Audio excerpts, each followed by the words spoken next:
Hey, what's up guys? It's your boy Jack, or Nobledez, and welcome back to another video. I know I have been lacking quite a bit lately. Oh man, I've been trying to ease myself into a new genre of content. I'll get into that later though, because no one actually really cares. Welcome to a new series called Recently, where I will be covering random things that have happened recently. I'm not sure this will be like a weekly or monthly thing. I don't know. To be honest, like if I kept it within the span of a week, it's kind of common sense that not much always happens within a week. So I might keep it to like every month. I don't know. At least for this type of video, we'll see. Anyways though, recently a lot has been going on though, and one of the biggest things is the release of like a bunch of new games. We got Undertale 2, and it has like a weird name. I don't know what it's called. I forgot. I haven't played it yet. I haven't even played Undertale 1. You guys should let me know. Is it a good game? Like I've seen like a lot of the fan stuff, and to be quite honest, the fan base does seem kind of cancerous. But you know, the fan base is different from the game. You should never judge a game based on the fan base. So let me know, is the game good? Should I try it? And with that, like many other games have been released. We got Spyro Reignited Trilogy,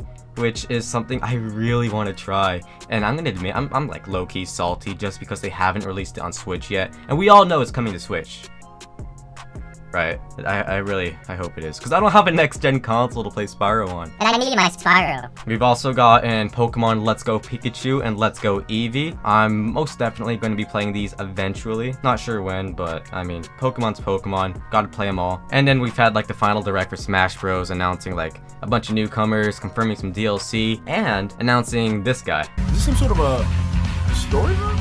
Wait, Mario? Why does Mario look so pissed for?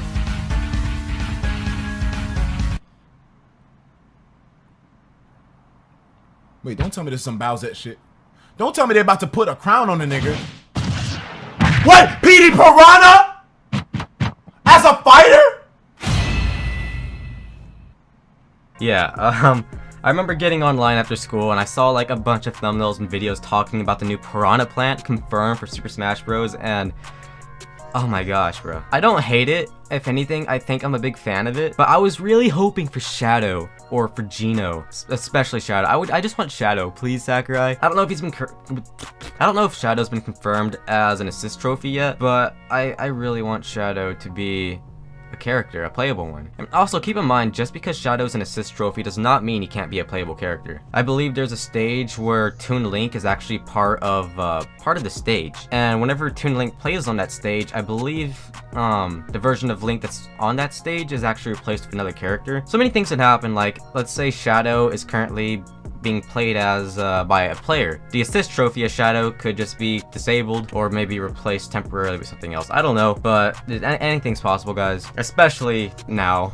But at the mention of Super Smash Bros. And Pokemon, we've also had a new Pokemon movie announced. Detective Pikachu, based on the game, which I haven't played. I should probably play it. I remember reading the description before I watched the trailer, and it mentioned Ryan Reynolds alongside Pikachu or something like that, and I thought, whoa! Ryan Reynolds is going to be a Pokemon trainer with Pikachu? And then I started a trailer, and this happened. What? For volume 6. A separation of harmony between humans and Pokemon. You can't trust this. You want anything like that? I remember. You want to be a Pokemon? Yeah, then like, we're done. From there. Where you are? Don't use this. Oh, jeez. Here we go. I know you can't understand me, but put down the stapler or I will electrocute you. Yeah, most definitely unexpected. I think it's growing on me though. It didn't really fit at first, but just the more I watched it, and I've watched the trailer a lot, trust me, the more I can see it fit. Ryan Reynolds' voice with Pikachu. I don't know, I guess I just imagine Pikachu's voice would be cuter? I don't know. But I have seen people say that in the game, Pikachu is kind of witty and sarcastic, and that does fit Ryan Reynolds quite perfectly. So who am I to judge? And besides that, everything looks amazing. The Pokemon, the way they transitioned them over from animated to real life looks so good, especially Pikachu.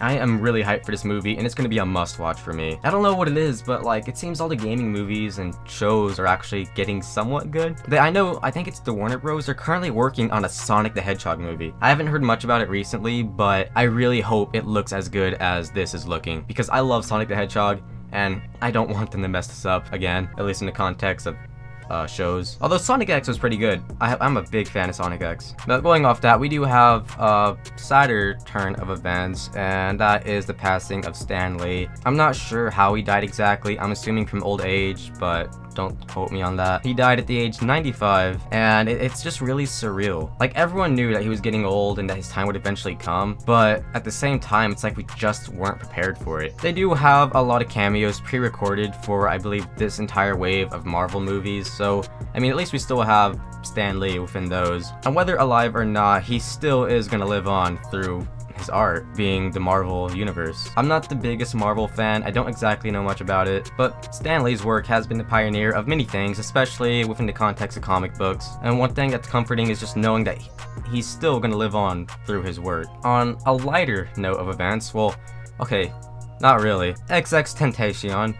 This might be kinda new to y'all, not really new, but out of place for y'all simply just because I know my fan base isn't built upon music things. But recently, well not recently, but a little back after XXXTentacion, I'm probably butchering his name, passed, a lot of his songs that were unreleased was leaked, or at least parts of some, and one of the ones that was leaked was Bad. Only the chorus was leaked, and it was rumored that this was an unfinished song of his, which really saddened me because I listened to the chorus and the song is amazing. I freaking love it. I'd listen to it on loop, just the chorus. But now all that's cleared up because of Bad. The full song was just recently released. And just think about it, like people like Lil Peep and XXXTentacion, their future was like so well built that even now, like what, maybe at least 6 months after their passing, new content is still being released by them as if they're still here. Their future was so well set that, like, it's still going without them. I'm probably not explaining that in the most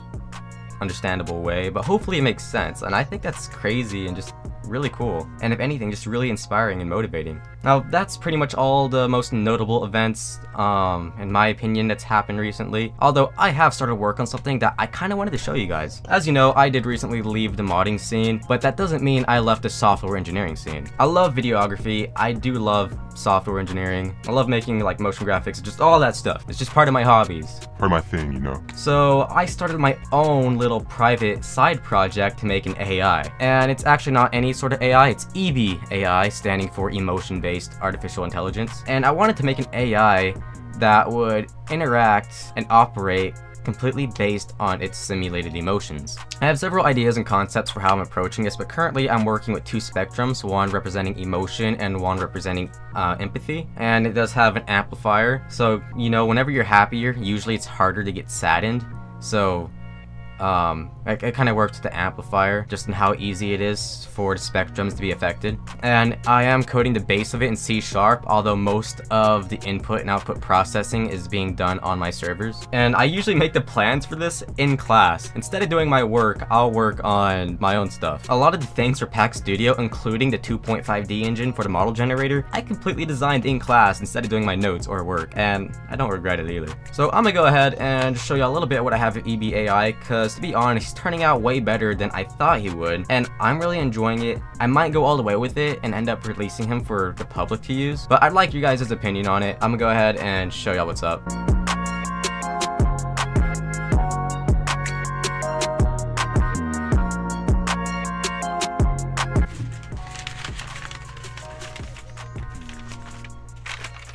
Alright, so I do have some papers here. This is where I like plan out EB-AI in class. There's some code right there. This is kind of like a combination of the structure of C# and PHP, mainly because I'm more familiar with C#, but I was writing this for PHP, just to get the basic idea down of what I was going to code. But right here is some of the main things for how EB-AI works. Some of my plans to introduce some things to him. And right here is a structure of how it works. So input is done in C# to base. Whenever it takes in an input, it depicts if it's a command or interaction. If it's a command, it's handled within the base in C#.